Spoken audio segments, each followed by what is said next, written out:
Hello दोस्तों, स्वागत है आपका हमारे YouTube channel Saurabh study research में। आज हम अपने इस वीडियो में लेके आए हैं विभाज्यता के नियम। जी हाँ, इस वीडियो के बाद आपको कहीं भी विभाज्यता के नियम देखने की जरूरत नहीं है।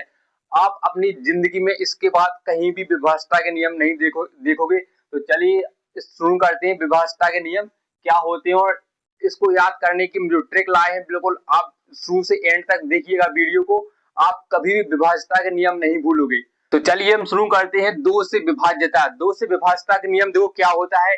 यदि संख्या की इकाई के स्थान पर 0, 2, 4, 6, 8 हो, जैसे 102, 488, 996, तो वह संख्या क्या होगी? दो से विभाज्य होगी। आपको इतना याद रख लेना है कि संख्या के इकाई के स्थान पर 0, 2, 4, 6, 8 होना चाहिए। इसको आप इसमें देख सकते हो, जैसे उदाहरण में लिखा है 102, इसमें इकाई के स्थान पर क्या है? 2 है, तो मतलब क्या होगा? ये संख्या 2 से विभाज्य होगी। उसके बाद आप देख सकते हो 488 में पीछे इकाई के स्थान पर 8 है, तो यह संख्या भी क्या होगी? 2 से विभाज्य होगी। और लास्ट में दिया गया है 96, 96 के अंत में क्या है? इकाई के स्थान पर 6 है, तो ये संख्या भी 2 से विभाज्य होगी। आपको सिर्फ इतना याद रखना है कि इकाई के स्थान पर 0, 2, 4, 6, 8 हो, तो ये सभी संख्याएं 2 से विभाज्य हो जाएंगी। उसके बाद देखते हैं 3 से विभाज्यता। तो 3 से विभाज्यता का नियम क्या होता है? यदि किसी संख्या के अंकों का योग 3 से भाज्य हो, तो वह 3 से विभाज्य होगी। मतलब अगर किसी संख्या के अंकों का योग 3 से भाज्य है, आप देख सकते हो जैसे 774, 45, 1095, 9663, इन सभी संख्याओं के अंकों का योग 3 से भाज्य होगा, तभी यह 3 से विभाज्य होगी। आप देख सकते हो 7, 7, 14 होती है, 14 और 4 कितने होते हैं? 18। अगर आप 774 में 3 से भाग दोगे तो वह 3 से पूर्णतः चला जाएगा, इसलिए यह संख्या क्या होगी? 3 से बिल्कुल पूरी तरह विभाज्य होगी। उसी तरह 45 भी 3 से, देखो 3 एकम 3, यहाँ पर एक आया, एक बचा, यहाँ पर हो गए 15, तो 15 भी 3 से विभाज्य होता है। तो इसका क्या मतलब है कि ये 45 भी 3 से विभाज्य होगी। उसके बाद है 1095, 1095 भी 3 से भाग चला जाएगा, क्योंकि देखो 1 और 9 कितने हो गए? 10 और 5 15, मतलब 15 क्या होता है? 3 से विभाज्य होता है। तो 1095 भी पूरी तरह बिल्कुल 3 से विभाज्य होगा। मुझे विश्वास है कि आपको इतना समझ में आ गया होगा। उसके बाद आपको देखो 9, 6, 15 होते हैं, 15, 6 कितने होते हैं? 21, 21 और 3 कितने होते? 24, 24 में 3 का भाग चला जाता है, क्योंकि 24 3 के भाग से विभाजित होता है, इसलिए 9663 भी 3 से विभाज्य होगी। तो यह हो गया आपका 3 से विभाज्यता का नियम। उसके बाद आप देखोगे 5 से विभाज्यता क्या होती है। यदि संख्या के इकाई का अंक 0 या 5 है, तो वह संख्या 5 से विभाज्य होगी।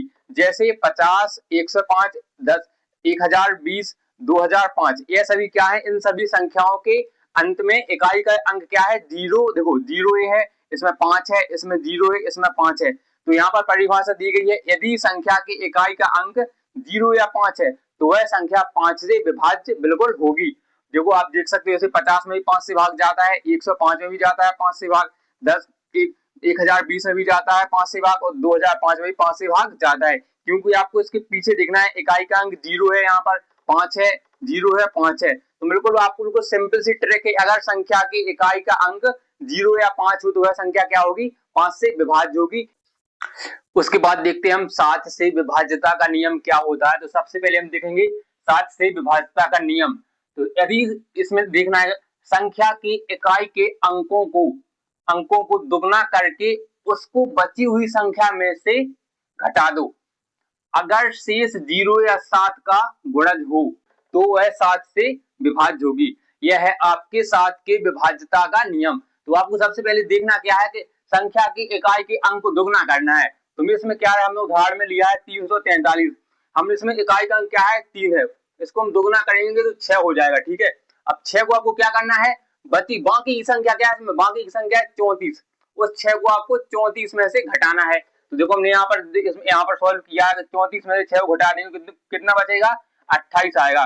तो अब आपको देखना है कि 28 7 से विभाज्य होता है, तो मतलब क्या है? 7 से विभाज्यता का नियम इसमें लागू हो रहा है।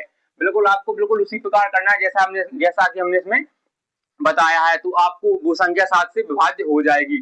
उसके बाद हम देखते हैं 10 से विभाज्यता का नियम।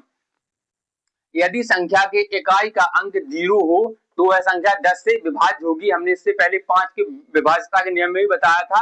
अब उसके बाद देखते हैं हम 11 से विभाज्यता का नियम। तो सबसे पहले आपको देखना है इसमें, यदि संख्या के दाएं से विषम और सम स्थानों के अंकों के योग का अंतर 0 या 11 है तो वह संख्या 11 से विभाज्य होगी। तो चलिए इसको हम आपको एक उदाहरण के द्वारा समझाते हैं, बिल्कुल आपको समझ में आ जाएगा।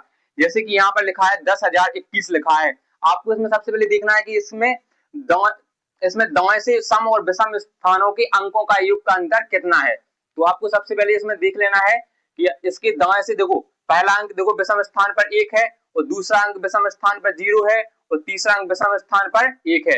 देखो 1 3 5 ये विषम स्थान है, तो इस विषम स्थानों पर अंकों का योग कितना रहा है, 1 में 0 जोड़ेंगे तो 1 ही रहेगा और 1 जोड़ेंगे तो 2 हो जाएंगे।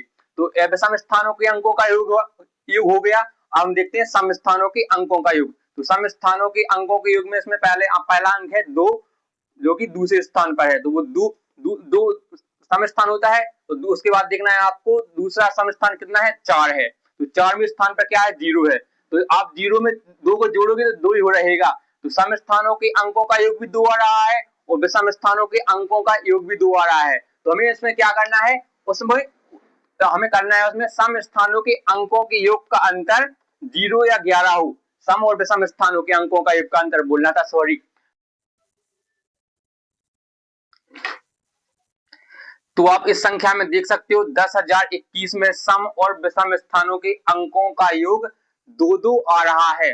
विषम स्थान और सम स्थान के अंकों का कितना आ रहा है, 2-2। हमें क्या करना है, तो उसका अंतर मतलब कि उसके 2 में से उस सम स्थान और विषम स्थान में से के अंकों के योग में से घटा देना है। तो 2 में से 2 घटा देंगे तो कितना बचेगा, 0 बच रहा है। तो हमने इसमें क्या पढ़ा था 11 से विभाज्यता के नियम में, तो उसका अंतर 0 आए या 11 आए तो वह संख्या क्या होगी, 11 से विभाज्य होगी। बिल्कुल उसी के जैसी अगली संख्या 99,990 भी है, यह भी 11 से विभाज्य होगी। अगर वीडियो आपको अच्छा लगा तो हमारे चैनल को सब्सक्राइब कर लेना, बहुत ज्यादा मेहनत लगती है वीडियो बनाने में, प्लीज।